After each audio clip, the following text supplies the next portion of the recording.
Bonsoir à toutes et à tous, ravi de vous retrouver pour votre édition du 22h, dont tels sont les principaux titres.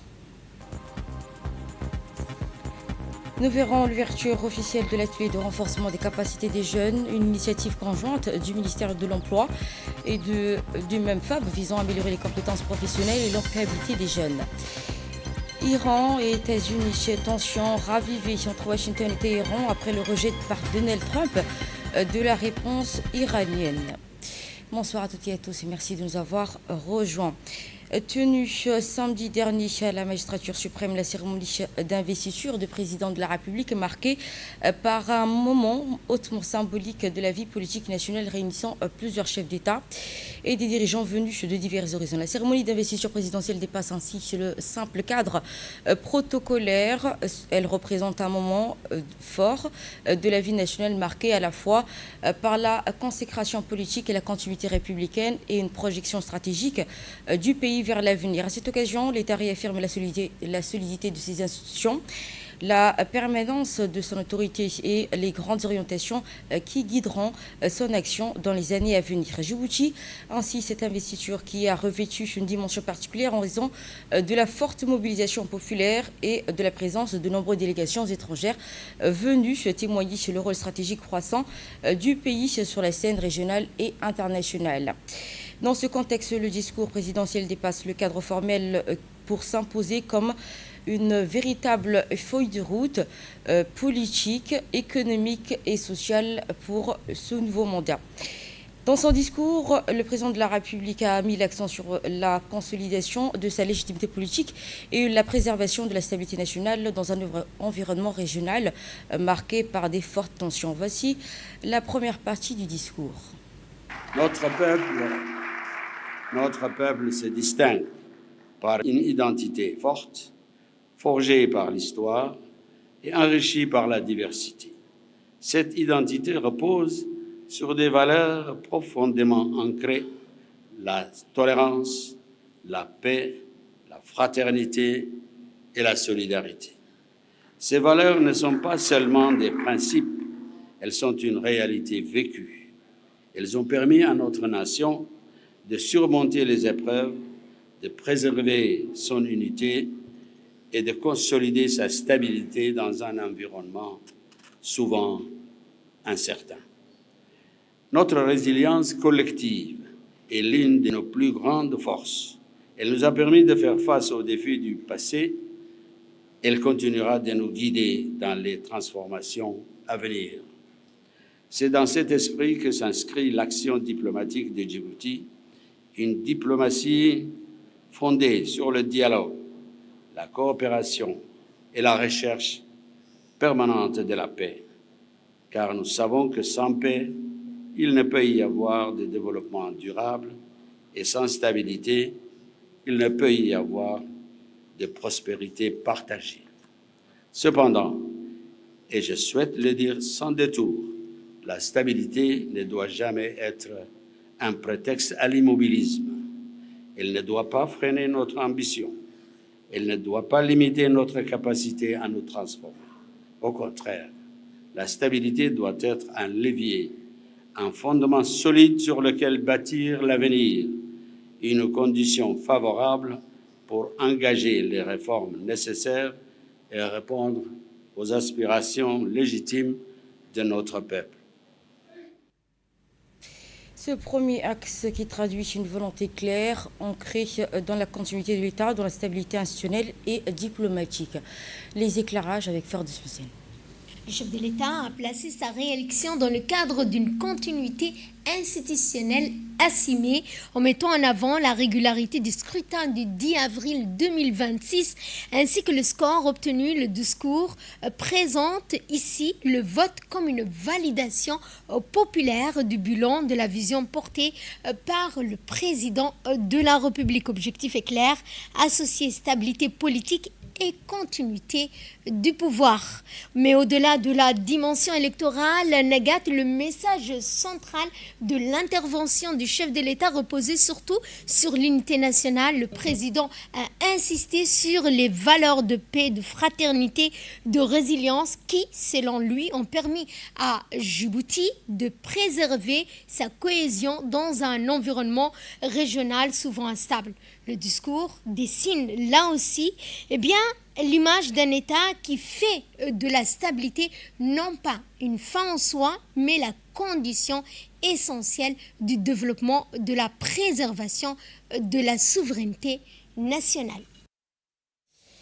La seconde partie s'articule sur une évolution importante dans le récit politique du pouvoir. Après avoir consolidé la stabilité et la légitimité institutionnelle, le chef de l'État a orienté son intervention vers les défis internes et la nécessité d'une transformation nationale en profondeur.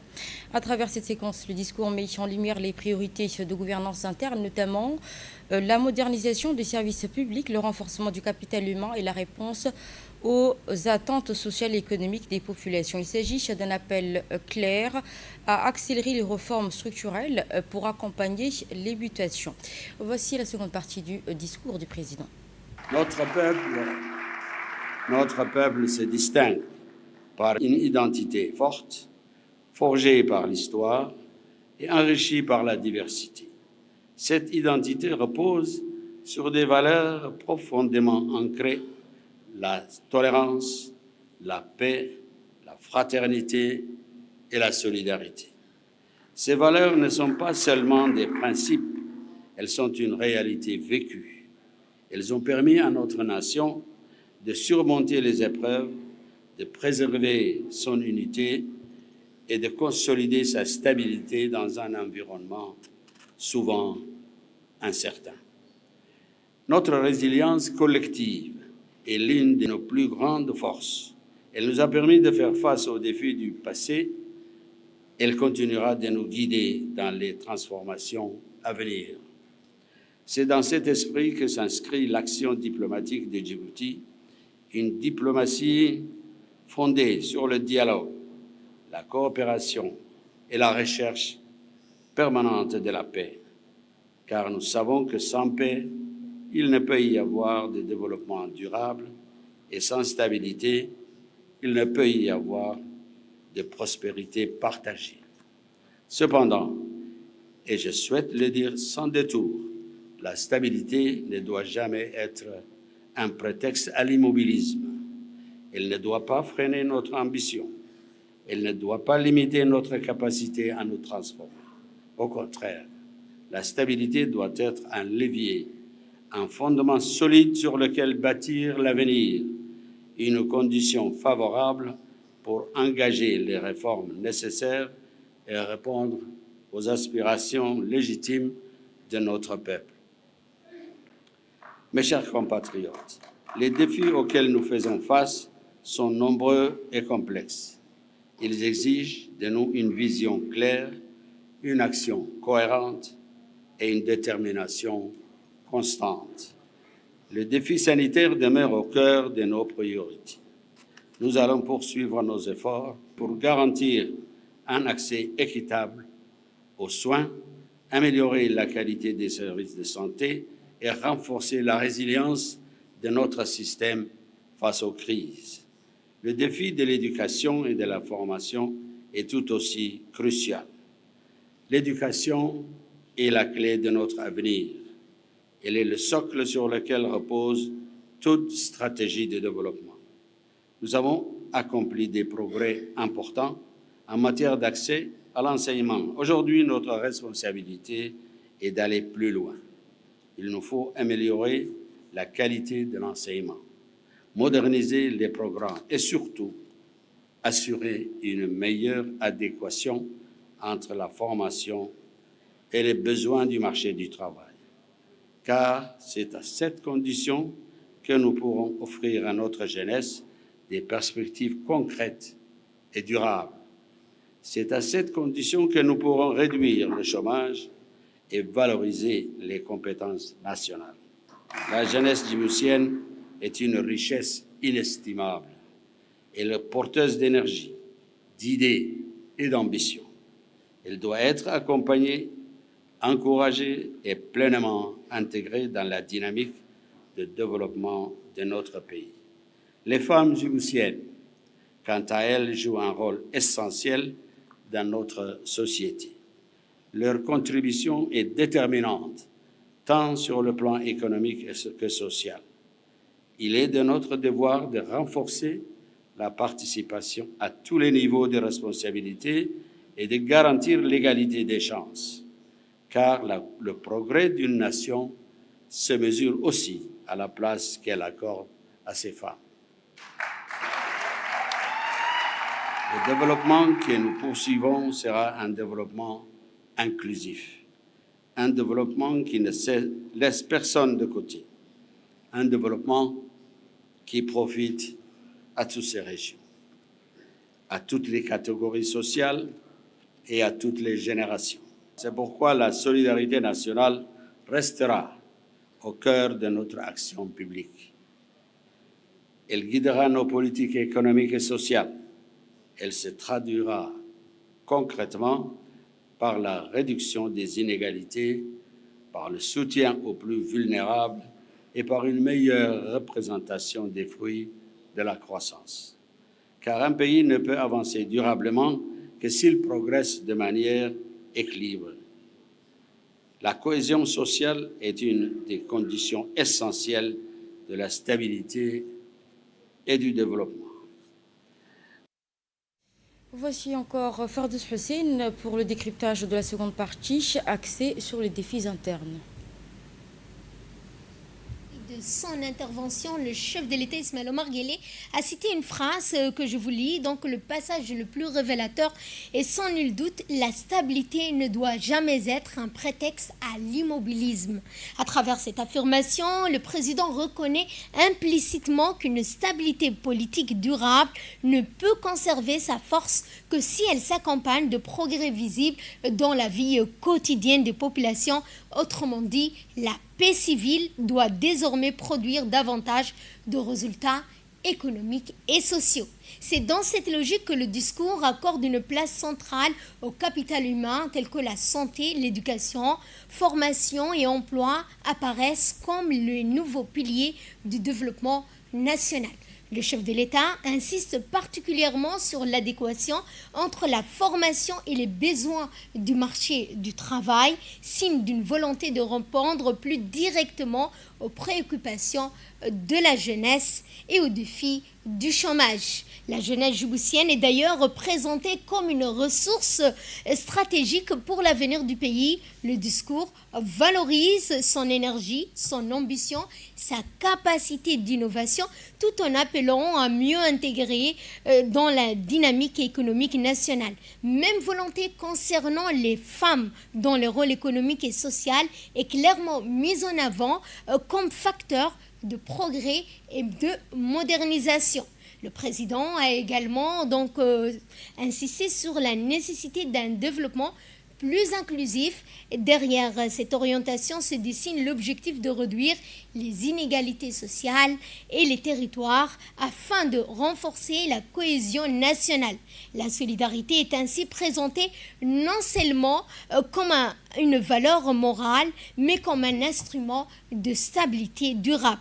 Autre élément marquant du discours du chef de l'État, l'ouverture assumée vers les technologies numériques et de l'intelligence artificielle, en évoquant l'innovation, les compétences numériques et la modernisation économique. Le pouvoir affiche ainsi la volonté d'inscrire Djibouti dans les grandes mutations mondiales. Le numérique apparaît désormais comme un levier stratégique de compétitivité et de diversification économique.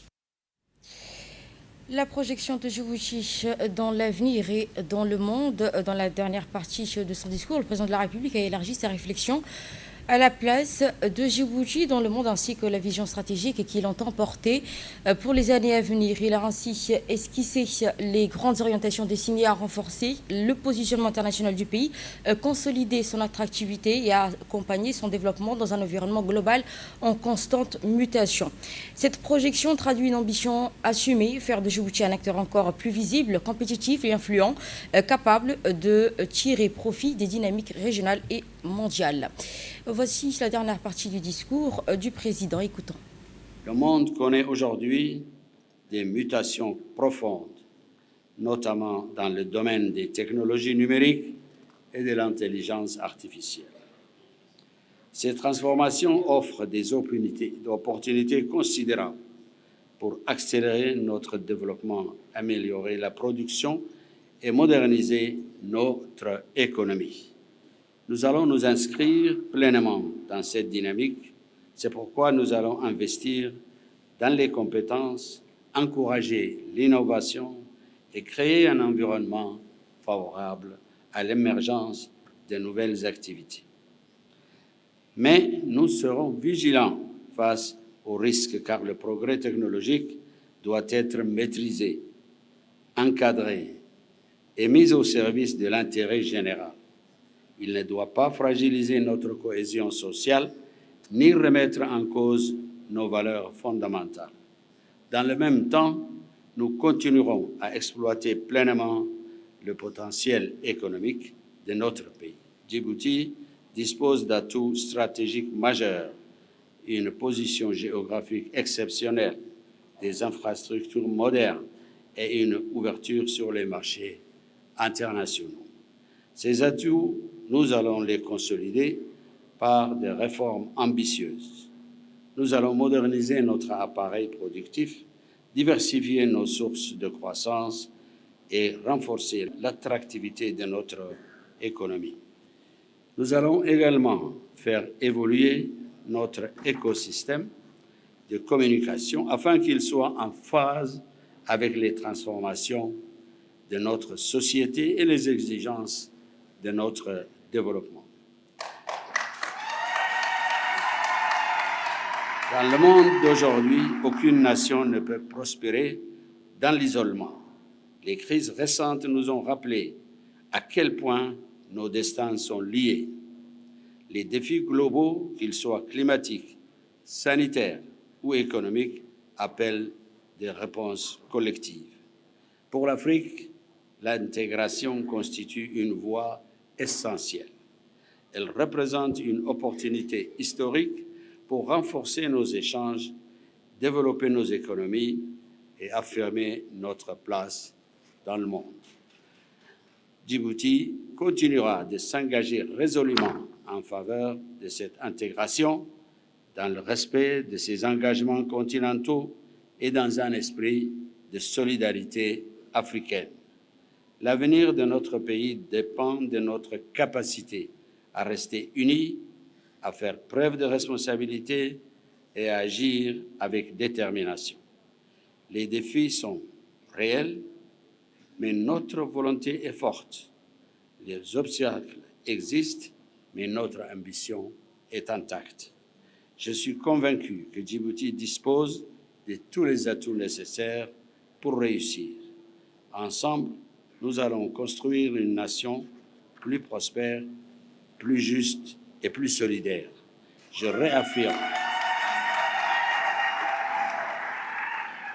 réaffirme aujourd'hui mon engagement à servir la République avec dévouement et à œuvrer sans relâche pour le progrès de notre pays. Je vous remercie de votre attention. Réécoutons Fordous Hussein pour les éclairages de cette troisième partie axée sur les orientations au niveau mondial et régional. Les enjeux de stabilité, de transformation interne, cette séquence apparaît comme une projection du pays dans les grands équilibres régionaux et internationaux.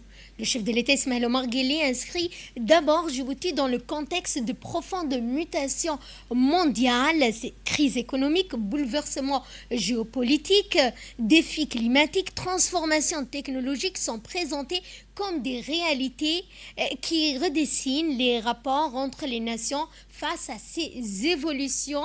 Eh bien, le discours défend l'idée qu'aucun pays ne peut désormais avancer seul. La coopération internationale devient ainsi une nécessité autant qu'un choix stratégique. Dans cette dynamique, l'intégration africaine occupe une place centrale. Le président réaffirme l'attachement de Djibouti aux grands projets continentaux, à la solidarité africaine. Cette orientation confirme la volonté du pays de consolider son rôle au sein du continent, non seulement comme une plateforme logistique et commerciale, mais également comme un acteur diplomatique engagé dans la stabilité régionale.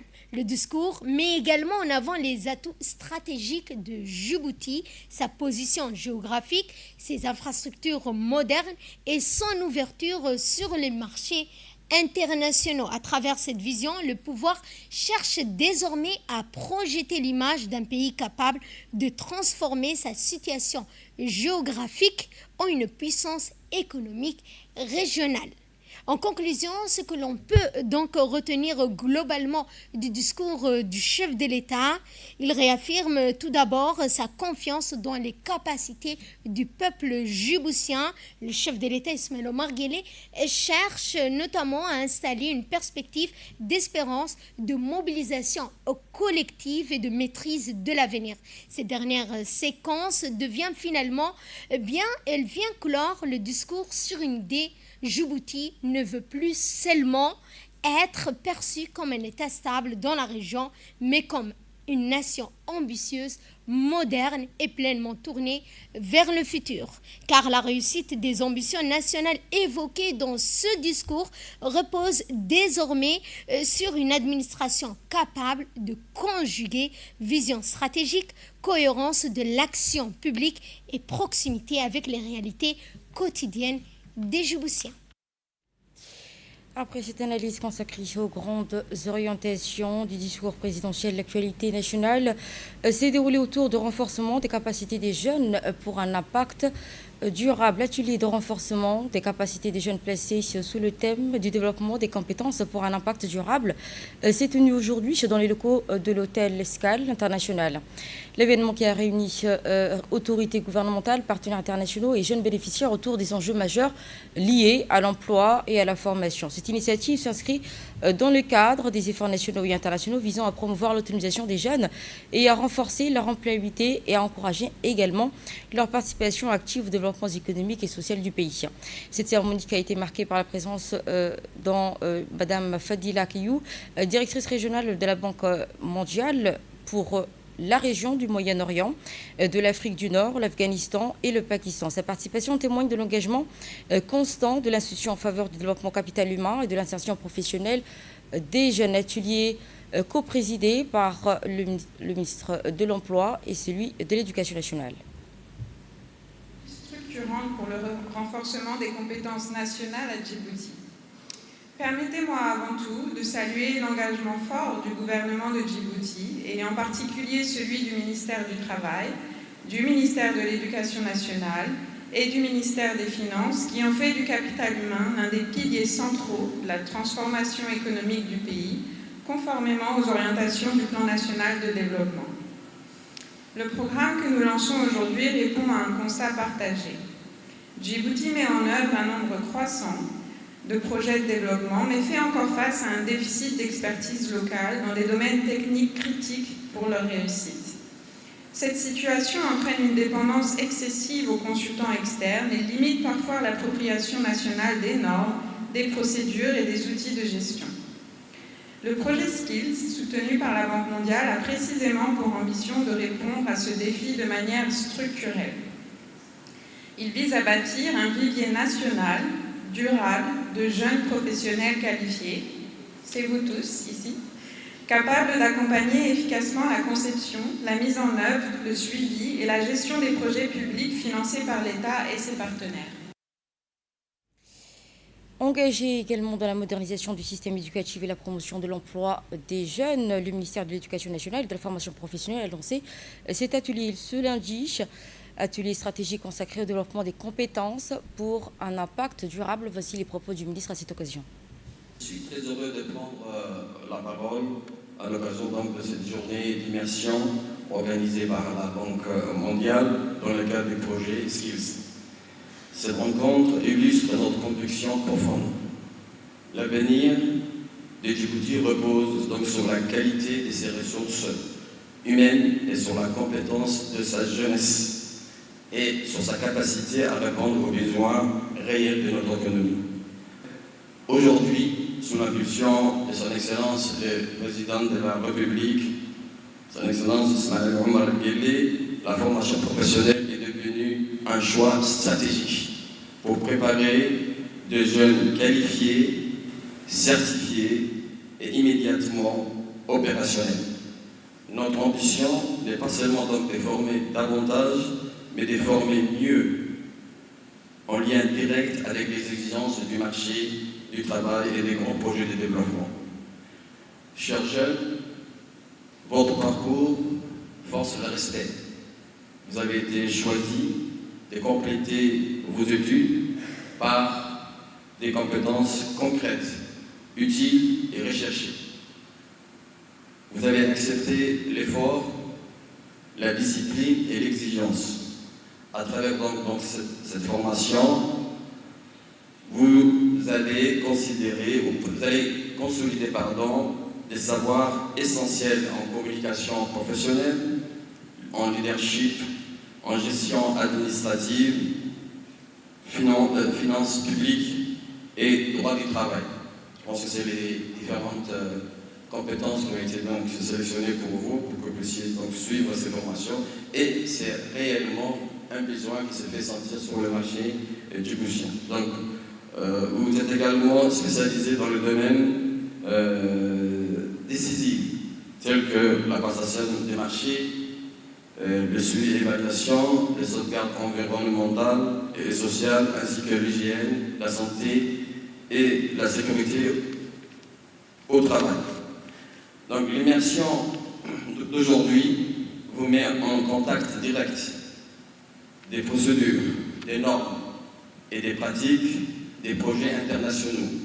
C'est une étape importante car elle vous, quelque part, rapproche encore davantage du monde professionnel et renforce votre employabilité. Ce que vous apprenez ici, Inch'Allah, aujourd'hui, ne constitue pas seulement une formation supplémentaire, c'est vraiment une préparation concrète à des responsabilités réelles au service du développement de notre pays. Et également, lors de cette journée de lancement, le ministre du Travail se prononce autour du renforcement des aptitudes en leadership et de l'insertion professionnelle. Voici les propos à présent du ministre du Travail. La rencontre qui nous réunit aujourd'hui a une signification particulière. Ces 2 journées d'immersion organisées par la Banque mondiale ne constituent pas une simple activité de formation supplémentaire. Elle représente pour vous une véritable passerelle entre l'apprentissage académique et la réalité concrète du fonctionnement des grands projets de développement. Durant ces 2 jours, vous allez entrer au cœur du fonctionnement réel des projets financés par la Banque mondiale, leur conception, leurs procédures, leurs exigences, leurs mécanismes de contrôle et leur impact concret sur les populations. Autrement dit, il s'agit d'un passage essentiel de la théorie vers la pratique, du cadre académique vers l'environnement professionnel international. Vous aurez ainsi l'opportunité rare de découvrir l'envers du décor, comment un projet est identifié, préparé, comment il est financé, comment les procédures sont appliquées, comment les résultats sont suivis et évalués, et surtout comme chaque décision s'inscrit dans un cadre de responsabilité, de transparence et de redevabilité. Cette immersion constitue donc bien plus qu'une formation, elle représente une ouverture directe sur les standards internationaux de gestion et sur les exigences du monde professionnel globalisé. C'est précisément la vision portée par son Excellence le Président de la République, Al-Hajj Ismaïl Omar Guelleh, qui place le développement du capital humain, la formation et l'emploi des jeunes au cœur de l'action publique. Dans la continuité des actions gouvernementales visant à renforcer la proximité avec les citoyens et la protection de leurs droits, une nouvelle initiative a été officiellement lancée dans le domaine du commerce et de la consommation dans le cadre d'une politique de protection des consommateurs, de surveillance des pratiques commerciales et de la préservation des pouvoirs d'achat. En contexte économique régional en constante évolution, le gouvernement a procédé ce matin au lancement officiel du dispositif Signal Conso 2020 au siège de la Poste de Djibouti en présence du ministre du Commerce et de l'Artisanat, Mohamed Oussama Dirié. Visite technique qui s'est déroulée avec la participation du directeur général de la Poste Djibouti, Bahanan Ali, ainsi que les équipes techniques et opérateurs du centre d'appel, permettant de présenter le fonctionnement de ce nouveau service public innovant dédié à la réception et l'orientation, également le traitement des doléances des consommateurs. Face aux tensions économiques et logistiques susceptibles de perturber les circuits d'approvisionnement et de favoriser certaines pratiques abusives, les autorités ont mis en place un dispositif simple, rapide et accessible permettant aux citoyens de signaler toute atteinte à leurs droits. Je vous propose à présent de suivre l'intervention du directeur général de la Poste de Djibouti, Bahanan Ali Badel, à l'occasion de cette journée. On a voulu montrer au ministre du Commerce aujourd'hui, suite au lancement du projet Call Centre 2020, suite au lancement de ce projet-là, nous avons voulu montrer au ministre de Visu comment cela se passe, comment les jeunes travaillent. Il a posé des questions, il a vu le formulaire, son équipe était là avec lui, nous avons affiné certaines choses. Le plus important, c'est que nous avons vu un ministère qui est en mouvement, qui est en train d'aller vite, surtout dans cette période un peu trouble où certains de nos concitoyens peuvent avoir des idées d'augmenter les prix ou créer des pénuries artificielles. Donc ce mécanisme-là, et la Poste est très fière de l'héberger, est un mécanisme citoyen qui permet aux citoyens ou aux consommateurs d'appeler en cas de litige avec un commerçant pour pouvoir solutionner assez rapidement ces problèmes-là. Et je veux juste assurer la population, comme l'a dit le ministre du Commerce, que nous sommes là presque 24 heures sur 24 et que les rapports sont quotidiens et que les commerçants sont prévenus, que ce n'est pas le moment de profiter des Djiboutiens dans cette période et que nous allons donner tous les noms, nous allons faire en sorte de transmettre chaque jour des documents et des rapports au ministère du Commerce qui va sévir selon le travail que le gouvernement lui a demandé. Donc merci à tous et utilisez bien entendu le numéro 2020 qui est un numéro vert, quelle que soit votre adresse sur le territoire national. Même si vous habitez à Obok ou que vous habitiez à Djibouti-Ville, nous sommes toujours là, nous sommes présents pour vous. Merci. Autre témoignage de cette journée du ministre du Commerce et du Tourisme, s'exprimant à notre micro, indiqué « Nous sommes aujourd'hui venus rendre visite aux jeunes femmes qui travaillent à ce service ». Il a précisé également que leur mission principale consiste à écouter et recueillir les plaintes de la population djiboutienne, notamment celles liées aux activités commerciales et au fonctionnement du marché. Ces agents sont chargés de réceptionner les réclamations des citoyens concernant les prix, la qualité des produits, la présence des produits périmés, ainsi que l'ensemble des problèmes rencontrés par les consommateurs dans les achats quotidiens. Elle assure également donc une prise en charge multilingue, étant en mesure de communiquer avec les usagers en somali, en arabe et en français, afin de garantir une meilleure accessibilité du service. Le ministre rappelle également que ce dispositif traduit la volonté des autorités publiques à renforcer les mécanismes d'écoute citoyenne, de transparence économique, de proximité administrative, tout en protégeant les populations les plus vulnérables face aux pratiques commerciales abusives. Enfin, soulignant que ce numéro vert ne constitue pas seulement un outil technique ou administratif, elle représente un véritable instrument de veille citoyenne et de renforcement de la confiance entre l'État et la population. Autre nouvelle de ce 22h, une mission placée sous le signe de l'éducation et de la mémoire et du partenariat international. Après la visite de l'école fondamentale de Niboté, La délégation de Book for Africa a poursuivi son programme officiel avec un déplacement ce dimanche dernier dans la région d'Arta. À leur arrivée, la délégation s'est rendue à la préfecture d'Arta où elle a été chaleureusement accueillie par le préfet Hassan Dabali ainsi que le président du conseil régional. Les autorités locales ont souhaité la bienvenue aux visiteurs tout en saluant l'importance de cette mission consacrée à la promotion de l'éducation, de la culture et du partage du savoir. Au cours des échanges, les responsables régionaux ont mis en avant les efforts déployés pour renforcer l'accès à l'éducation, améliorer ainsi les conditions d'apprentissage des jeunes générations. Ils ont également exprimé leur reconnaissance envers Book for Africa ainsi que l'ensemble des partenaires engagés aux côtés de Djibouti dans le développement du secteur éducatif. Délégation qui s'est ensuite rendue au mémorial de la paix d'Arta, au lieu symbolique des mémoires et de recueillement qui incarne l'engagement de Djibouti en faveur de la paix, de la stabilité, de la fraternité entre les peuples de la région. Sur place, les visiteurs ont découvert divers espaces retraçant les grandes étapes de l'histoire nationale et du processus de consolidation de la paix, documents officiels, chartes, poèmes, ainsi que des chansons, des photographies et des témoignages, aussi bien des écrits historiques. Immersion culturelle qui a permis aux membres de la délégation de mieux comprendre le rôle central de la région d'Arta dans l'histoire contemporaine du pays, ainsi que dans les efforts de consolidation de la paix. Un violent incendie a frappé le quartier de 4-7 bis, provoquant ainsi d'importants dégâts matériels. Un important incendie s'est déclaré dans l'après-midi au quartier 7 bis, touchant plusieurs habitations et causant d'importants dégâts matériels. Selon les premières constatations, le feu avait pris naissance dans une habitation avant de se propager rapidement aux maisons voisines en raison de la densité du tissu urbain, de la proximité des constructions. Les unités de protection civile sont intervenues promptement sur les lieux avec le soutien des forces de sécurité et la mobilisation des habitants du quartier qui ont tenté de limiter la propagation du feu en attendant l'arrivée des secours. À ce stade, aucun bilan humain définitif n'a été communiqué. Toutefois, plusieurs familles ont été contraints de quitter leur habitation. Des dispositifs d'accueil temporaire et d'assistance ont été mis en place en coordination avec les autorités locales afin de prendre en charge les personnes sinistrées.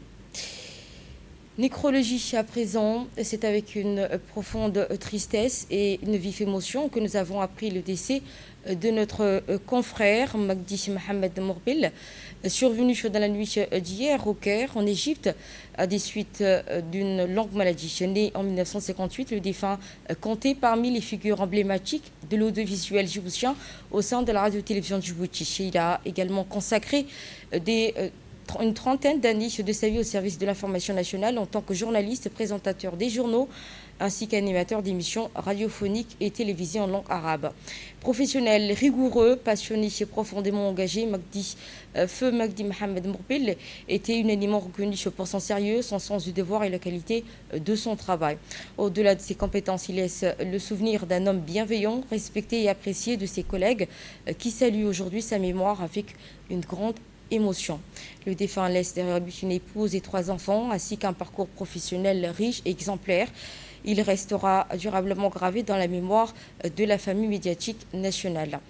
En cette douloureuse circonstance, le ministre de la Communication, chargé des postes et télécommunications, Redouane Abdoulaye Badone, ainsi que le directeur général de la radio-télévision de Djibouti, M. Adan Abdi Jama, ainsi que l'ensemble du personnel, présentent leurs sincères condoléances et expriment leur profonde compassion à la famille du défunt.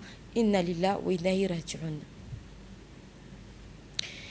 Dans le registre de l'actualité régionale, cap au Kenya, une importante performance sportive marque un tournant historique du MMA féminin. La Kenyane Felicita Mungu fait entrer dans l'histoire, devenant ainsi la première femme combattante professionnelle du MMA, arts martiaux mixtes au Kenya, une avancée majeure dans les sports du combat féminin en Afrique de l'Est. Surnommée The Young Queen, la combattante de 26 ans évolue au sein du Professional Fighter League grâce à un style de combat équilibré alliant technique, rapidité et puissance. Au-delà de ses performances sportives, Felicita Mungu se veut également une source d'inspiration pour les jeunes femmes. Elle affirme également son parcours démontrant ainsi qu'il est possible de surpasser les barrières sociales s'imposant étant donné que le sport a été longtemps dominé par les hommes. C'était dans les titres, Trump rejette la réponse iranienne à la proposition de paix américaine. Le rejet rapide